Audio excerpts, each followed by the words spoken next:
Freedom and Prosperity Radio, your weekly half-hour source for talk about the state and national politics that affect you right here in Virginia. Good afternoon. Good afternoon. It's good to see you all here in Richmond. I've been spending a little more time here since I've been in the AG's office for a year and a day, and it's been a not boring year. But at the very beginning of it, you all were leading an effort to pass the Virginia Healthcare Freedom Act and doing a great job of it, and you were successful. And that put Virginia in a unique position even among our sister states, because as you all know, there's been some constitutional litigation over this.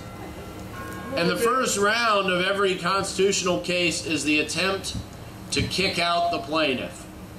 And the United States tried to kick Virginia out, said we didn't have standing, we weren't injured. Not sure quite what you need, but one thing you gave us was something other states didn't have, and that was the sovereign injury of protecting our own legal code. You and I, each of us individually, don't have that. The way I explain it to people is, you can punch me in the nose, but you can't punch Virginia in the nose. Doesn't have a nose.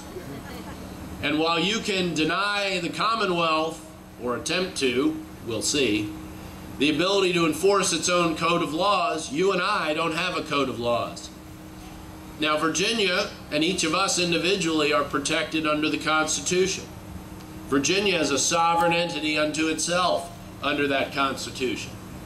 And the tool you gave us, I believe, has so effectively convinced the federal government that they aren't going to win the standing argument, that now as we begin the appellate level, we're seeing, specifically in the Sixth Circuit, where they've already filed a brief, they are throwing in the towel on the standing argument. They're throwing in the towel. And it's because I think they realize they're not going to win. And you all helped us get to that point. That brings us to the merits of the case, which is the question of whether or not our federal government can order us to buy any product. This bill is about health insurance, not health care, health insurance. And they're ordering us to buy health insurance. But if they can order us to buy this, they can order us to buy anything. And that incredible power has never before even been attempted to be exercised by this government. As a matter of fact, it wasn't even attempted to be exercised by King George III in the Parliament we rebelled against, much less our own government. That's where we stand now. And as of this moment, we are now at 1/2 of the states in the United States of America that are suing their own federal government as party plaintiffs to protect the Constitution against the federal government. And there'll be another one get in Florida, and Oklahoma's going to file its own suit. So by the end of this month, over half of the states of the United States of America, they're not going to be amicus brief filers, they're not going to be friends of the court, they're going to be plaintiffs suing their own federal government to protect the Constitution against that federal government. The Constitution is the document that governs government, but only if we use it. Only if we use it. And it's having life breathed back into it that it hasn't seen in some time, the last few years.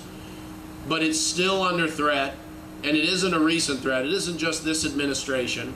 This goes back years and years of the growth of federal power. This isn't just pointing at Democrats. Republicans own this problem too. They own this problem too. And we all have to return to fidelity to that Constitution and do what we say, and that's get out and fight for it. Fight in elections, here lobbying, and that brings me to this year. as long as you're here. The Virginia Healthcare Freedom Act was a great accomplishment. If you can do the same thing with the repeal amendment this year, that would be a great step forward for re-protecting federalism in our constitutional system. It's going to take a lot of states, but it's got to start somewhere. And there's no better place to protect the Constitution than the Commonwealth of Virginia, where the concepts embodied in it began. And you all did a great job last year. I hope you do it again this year. And again, it's going to have to be bipartisan. You can't just do this with one party or the other. It's got to be a commitment not to parties, but to re-protect the rights of the people of this Commonwealth and the Constitution that in turn protects them. And the repeal amendment will help do that. And I've already heard here today concerns about it. What about a runaway convention?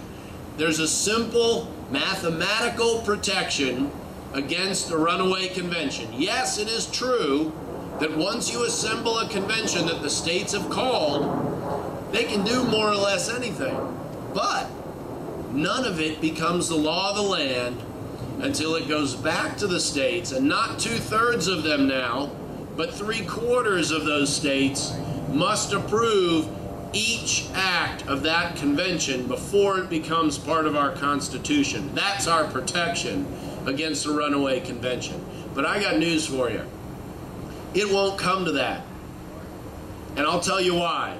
Because not just this Congress, every Congress has been too afraid of what might happen in convention that they will lose control of the federal government if they were bypassed and the states could reorder a couple of things and gather some strength back to the states and take it from the federal government. This Congress, if we get close to 2/3, they'll pass it themselves. Out of nothing, that isn't hope, that's fear. And it's institutional fear on their part. It has always worked that way. And if you get close, if you help get that ball rolling down the hill, and our allies in other states, and I know the speakers worked with other speakers, I've talked to other attorneys general across the country, there is momentum for this.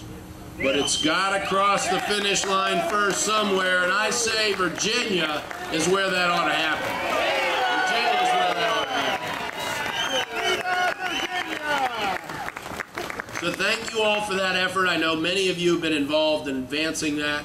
I hope you'll talk to your own delegates, your own senators, to advance that cause. I see Senator Ralph Smith here. I know he's a supporter and critically on P&E in the Senate.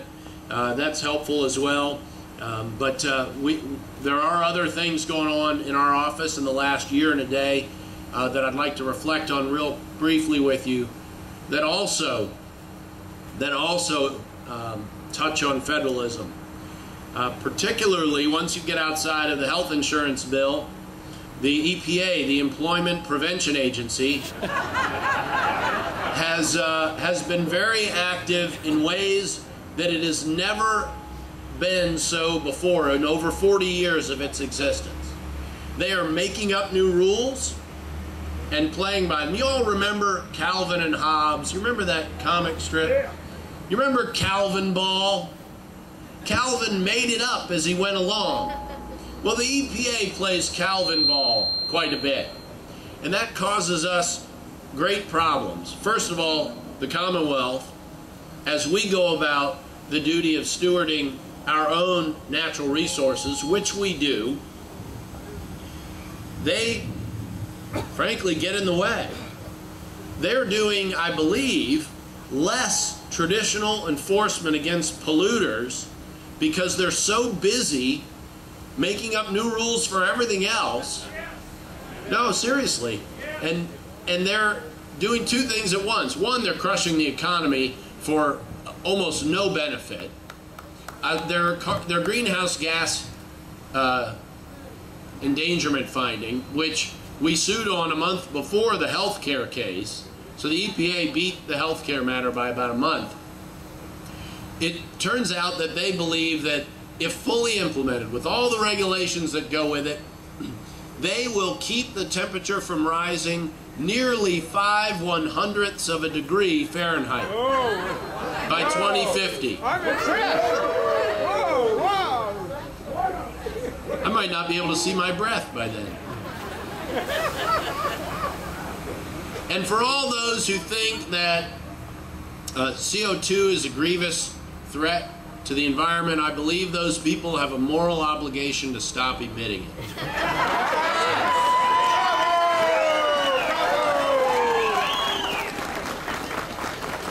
There's several ways this debate could end. Somehow I don't think that's going to happen. So I would ask your attentiveness to what they're doing there at the EPA. We're looking at a number of different areas where they have gone farther than they ever have before, making up new rules in some instances, going beyond their authority in others, such as the greenhouse gas endangerment finding, and violating the Constitution, also greenhouse gas endangerment finding. And that is only the beginning. You know, I come from Northern Virginia. It's not politically correct up there to defend coal, but guess what? We're a coal state. And this president and this vice president ran promising to shut down coal. I mean, that's practically a quote from both of them. And they're doing their best to keep that promise. Again, making up new rules as they go along to shut down as much of the coal industry as they can. This is in addition to the greenhouse gas endangerment finding, which makes the use of coal for energy, which has been getting cleaner and cleaner and cleaner over time, not the other way around, more and more expensive. And let me tell you, one thing you don't hear much about is who gets hurt the worst by that. And the answer is simple: the poor. If you make $50,000 a year, energy takes nearly double the proportion of your budget, about 50% more of your budget, than if you make $100,000. And so on as you go up the economic chain. And the opposite as you go down. When you raise those electricity rates, and the president and the vice president have both declared that is a goal of theirs. They want those prices to go up because that will make us all use more. That's true when you're sitting in your house and freezing your tail off because you don't have the money to run the heat. True, we're using less coal. I'm not real sure we've improved the quality of life, the productivity of the citizenry, and all along the way we've managed to reduce freedom even more. And I have a problem with that. You all have a problem with that? I thought you might. I thought you might. These are the kind of efforts that we are engaged in going forward. Year one has brought us through round one of the health care case, right over here, the district court building over here. We're headed at the moment to the Fourth Circuit. As soon as the federal government appeals, since they lost, they have to appeal. But we all know that one's going to be resolved in the Supreme Court at some point in the next year and a half or so.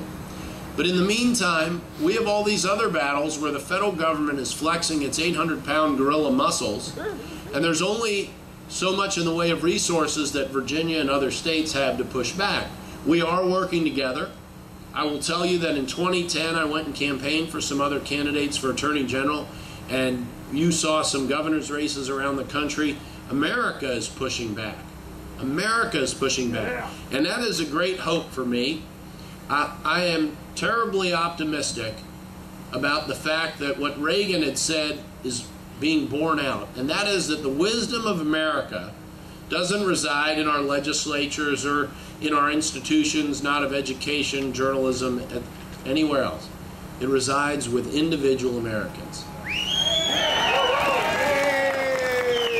And so long as the day does not come where that is no longer true, as long as we can rely on ordinary Americans to step forward and defend the principles this country was built upon, and still makes us the shining beacon on the hill to the rest of the world, even with all the challenges we face, As long as that is still true, there will always, always be hope for America and a brighter day tomorrow.